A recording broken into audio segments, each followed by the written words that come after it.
प्रिय विद्यार्थियों, good morning. आज हम कक्षा 8 विषय विज्ञान वर्कशीट नंबर 12 को कर रहे हैं। प्यारे बच्चों, आज हम धातुओं के रासायनिक गुणों के बारे में अध्ययन करेंगे। आज हम धातुओं के रासायनिक गुणों के बारे में अध्ययन करेंगे। सबसे पहले हम जानेंगे कि ऑक्सीजन के साथ धातुओं की अभिक्रिया कैसे होती है। धातुएं ऑक्सीजन से अभिक्रिया कर धातु ऑक्साइड बनाती हैं।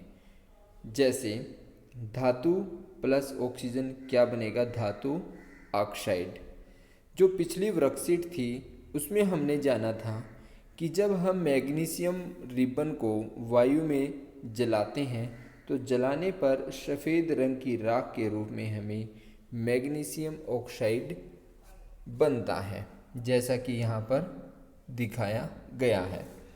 प्यारे बच्चों, लोहे की वस्तुओं को वायु में खुला रख देने पर, जब कोई भी लोहे की वस्तु होती है यदि हम उसको वायु में खुला रख देते हैं तो वह वायु की ऑक्सीजन व नमी, वायु में जो उपस्थित ऑक्सीजन है और जो नमी है उससे क्रिया करके आयरन ऑक्साइड बनाता है, जिसे लोहे में जंग लगना कहते हैं।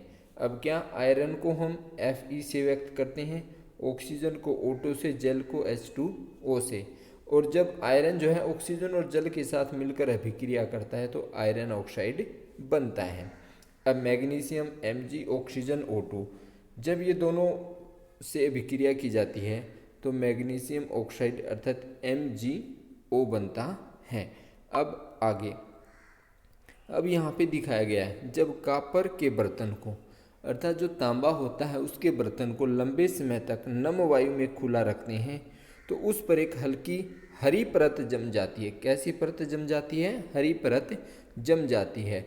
और यह जो हरा पदार्थ है उसको हम कॉपर हाइड्रोक्साइड अर्थात CuOH2 से व्यक्त करते हैं और कॉपर कार्बोनेट CuCO3 का मिश्रण होता है। ये अभिक्रिया किस प्रकार से होती है? जैसे 2Cu अर्थात जो कॉपर है, H2O plus CO2 plus O2, इन तीनों से अभिक्रिया करके नम वायु CuOH2 प्लस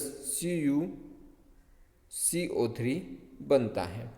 अब आगे एक क्रियाकलाप है, इसमें हम जानेंगे कि धातु के ऑक्साइड की प्रकृति अम्लीय होती है या फिर क्षारीय। जो धातु है उसके ऑक्साइड की प्रकृति कैसी होती है। जैसे अब इसके लिए हमें कुछ चीज़ें चाहिए होंगी: लोहे की जंग, हल्दी पेपर, लिटमस पेपर लाल व नीला, सूचक और टेस्ट ट्यूब।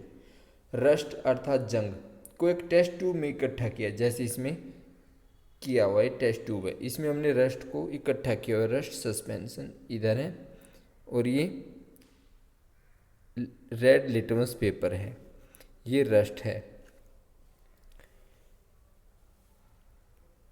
उसको पानी में घोला, रस्ट पानी में नहीं घुल पाता है। आप रस्ट की जगह मैग्नीशियम ऑक्साइड भी ले सकते हैं। मिश्रण को थोड़ी देर तक हम हिलाते हैं और हिलाने के बाद हम देखते हैं कि नीले और लाल लिटमस व हल्दी के सूचक से टेस्ट करते हैं। हमने देखा कि जो रस्ट है, जो जंग है, वो लाल लिटमस को कैसा कर देता है? नीला कर देता है और हल्दी के सूचक को लाल कर देता है। अतः हम कह सकते हैं कि जो धातु की ऑक्साइड की प्रकृति कैसी होती है? वो क्षारीय होती है। और जो अधातु होती है उसकी ऑक्साइड की प्रकृति अम्लीय होती है। जो उपधातु होती हैं उनकी प्रकृति क्षारीय अम्लीय, दोनों में से कोई भी हो सकती है। अब जल के साथ अभिक्रिया, धातुएं जल से अभिक्रिया कर क्या करती हैं? धातु ऑक्साइड बनाती हैं और हाइड्रोजन गैस इससे उत्सर्जित होती है अर्थात निकलती है। धातु प्लस जल क्या बनेगा? धातु ऑक्साइड प्लस हाइड्रोजन। अब क्या बताया गया कि सोडियम बहुत ही अधिक अभिक्रियाशील होती है। यह जो है सोडियम ऑक्सीजन और जल के साथ बहुत तेज़ी से विक्रिया करती है और जिसमें बहुत अधिक ऊष्मा उत्पन्न होती है। इसलिए सोडियम को मिट्टी के तेल में रखते हैं, जैसा कि चित्र में दिखाया गया है। और जैसे कुछ धातुएं जैसे आयरन या लोहा जल से धीमी अभिक्रिया करते हैं, आयरन या लोहा। सोना जल के साथ कोई अभिक्रिया नहीं करता, इसी कारण उसमें जंग नहीं लगता है। अतः हम कह सकते हैं कि सभी धातुएं जल के साथ अलग अलग गति से अभिक्रिया करती हैं। अब अभ्यास के प्रश्न। तो प्यारे बच्चों, सोडियम धातु को मिट्टी के तेल में क्यों रखा जाता है? मैग्नीशियम रिबन को जलाने पर क्या बनता है? तो प्यारे बच्चों, ये आपकी तैयार की वर्कशीट है।